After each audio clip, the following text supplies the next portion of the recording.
Welcome to week 3, module 3, your leadership platform.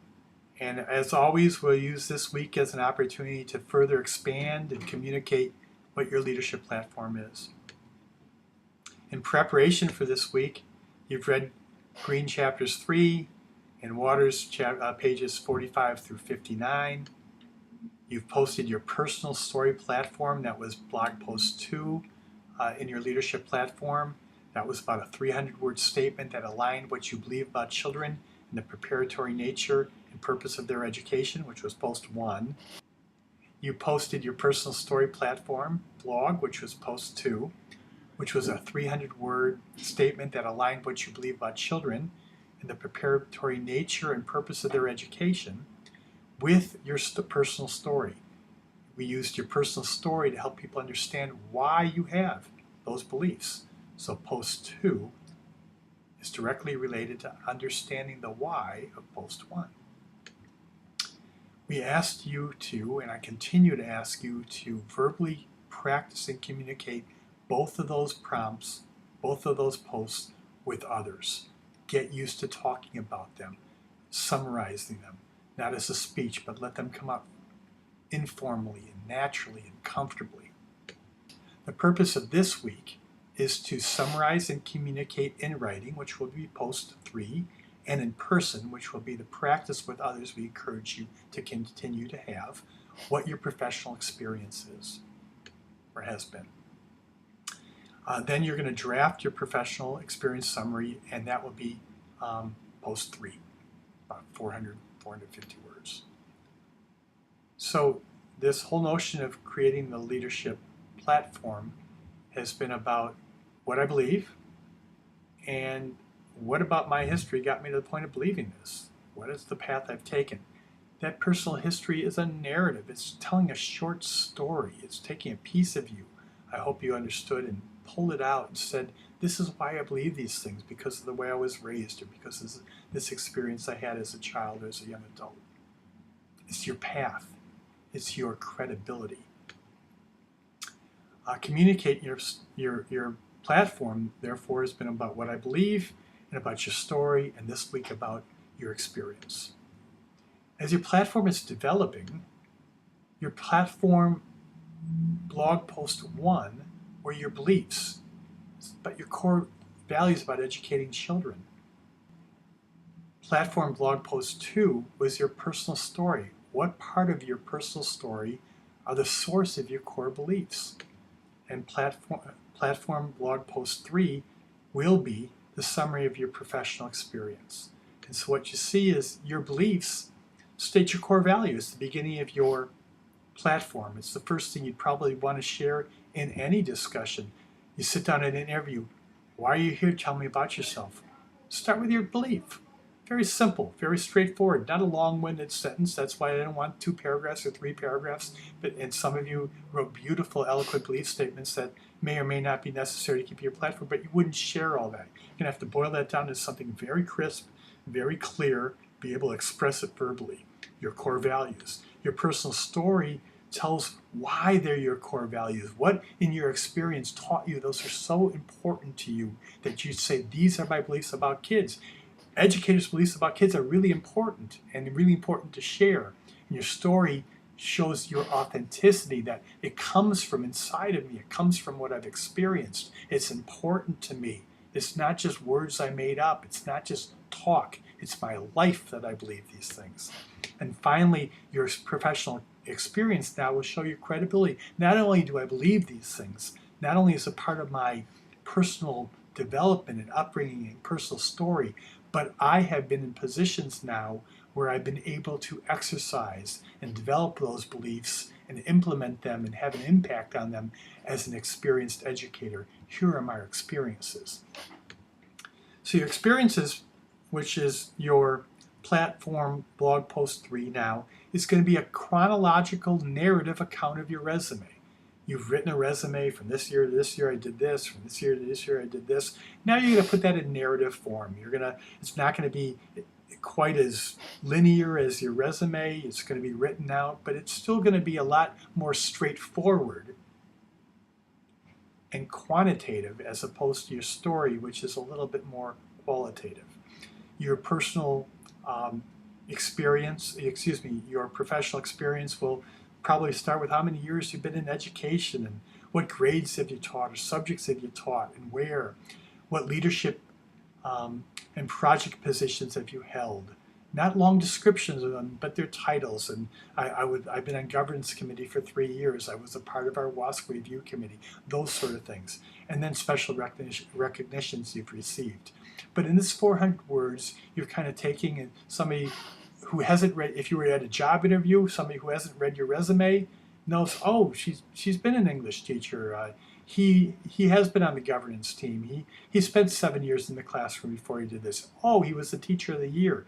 Some of you will even share that before I got into teaching, I was in private business for 8 years where I ran my own restaurant. I learned a lot about leadership and management that way, and then go on to your educational experience. You're not having long discussions about all the lessons you've learned from each of these experiences. You're just stating them to establish your credibility as an educator in front of the people that you're hoping to work with, hoping to hire you, hoping are inspired by you, whether you're talking to a parent group or your teachers for the first time, or a new committee you're sitting on, or in an interview. The takeaways from your assigned readings to date are, I really want you to look at that balanced leadership framework that you've been reading about and what we talked about last week, and realize that your leadership is this balance between how you create purpose, both for community, how you create a focus of your school on the primary responsibilities for teaching and learning that you will engage in, and how you manage change and the magnitude of it.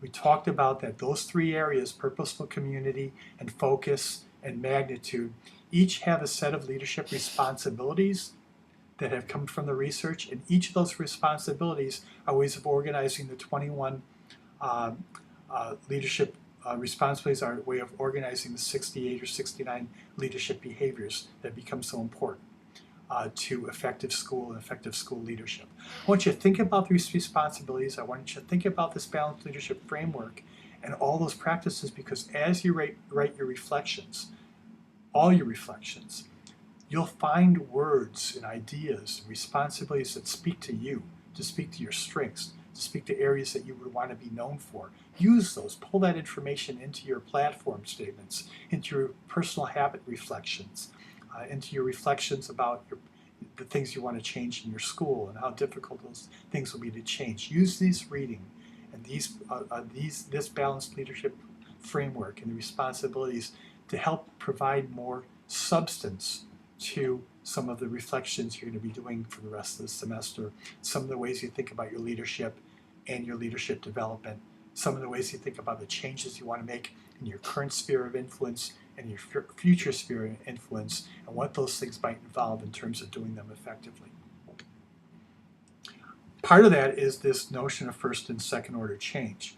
Change that really is regular ongoing, the fine-tuning of the focus you have in your school and the purposeful community you're creating and how you are managing that and extensions of that, and second order change when things really have to be disrupted, where things really have to change, where the normal focus has to be significantly altered, aspects of our focus is altered, aspect of our relationship with our community is altered. Second order change is oftentimes caused internally by our discussion, looking at data and deciding we need to do something radically different than we're doing now. We need to change. One of these responsibilities and habits is not effectively being addressed, or whether something from the outside, a huge change in budget, a change in state direction, a new curriculum. To some schools, Smarter Balance was a first order change. And to other schools, Smarter Balance is and remains a second order change. So you as a leader have to assess that. You have to look at change, the things that need to occur, and decide your responsibilities and the nature of change, the magnitude of change, because you have to manage and lead stabilizing and destabilizing aspects of your behavior. Highly successful principles, it says in Waters, are principles that strike an appropriate balance between answering the questions with asking them, between stepping up and taking charge, with stepping back and letting others lead, between pushing people and systems with support, and between speaking and listening. That balance when and how to maintain the status quo, with when and how to challenge that status quo, is oftentimes the difference between effectiveness and ineffectiveness. Maintaining the status quo, our focus, our purposeful community, and our culture is a stabilizing force and activity. And challenging our status quo when things have to challenge in order for us to become more effective destabilizes. So on page 19 of Waters, they have a great simple example of this, that there are destabilizing responsibilities that you're going to be engaging in as a leader, and there are stabilizing responsibilities you have to engage as a leader, and they oppose each other. So how do we, when we are asked to be a change agent, we oftentimes interrupt culture, we interrupt discipline, we interrupt the sense of order and focus. When is it important to do that? When we are asked to think about things in a different way, different ideas, different belief, in order to optimize our resources, it may affect the way people currently use their resources or are currently approaching their teaching. So those destabilize our culture. They destabilize the discipline and our order and focus. You're understanding that, you're managing that, you're being sensitive to that. It's all a part of what purposeful community and focus and magnitude is in your balancing of leadership. Read those chapters very, very carefully, because they'll give you a sense of what you need to do to stay balanced and to be effective as a leader. Use that to analyze the leadership in your own schools, where it's effective and it's ineffective. Use that to build your own framework for the end you have in mind for how you want to lead as your sphere of influence grows each day and with each new job assignment. One of the key components of balanced leadership framework is what you're going to be reading about next week, and that's purposeful community.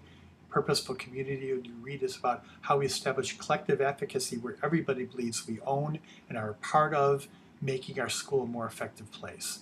And purposeful community is certainly built into the standards, which not only create this balance between getting the task done and establishing the relationships so you don't have to engage in those tasks alone. It goes back to the habits, because getting the task done by yourself is being independent.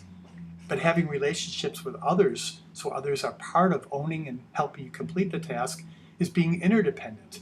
And you accomplish more by interdependence, because all the tasks are not most effectively done if you do them independently, and you probably don't have time to do them all if you do them independently. So balancing this notion of getting things done and establishing relationships with others so things get done is a really delicate balance. But you can have everybody love you and get along well with everybody, have great relationships, and get nothing done. Or you can be all task-driven and be the most content, knowledge-oriented instruction leader, but without the skills to bring your staff along and your stakeholders along, without those relationships, your tasks won't get done. So you have to know how to focus on curriculum instruction, have an academic focus, and at the same time you have to know how to build the relationships with all the stakeholders so everybody owns and feels and is part of that focus on being the most effective place for teaching and learning you can possibly be.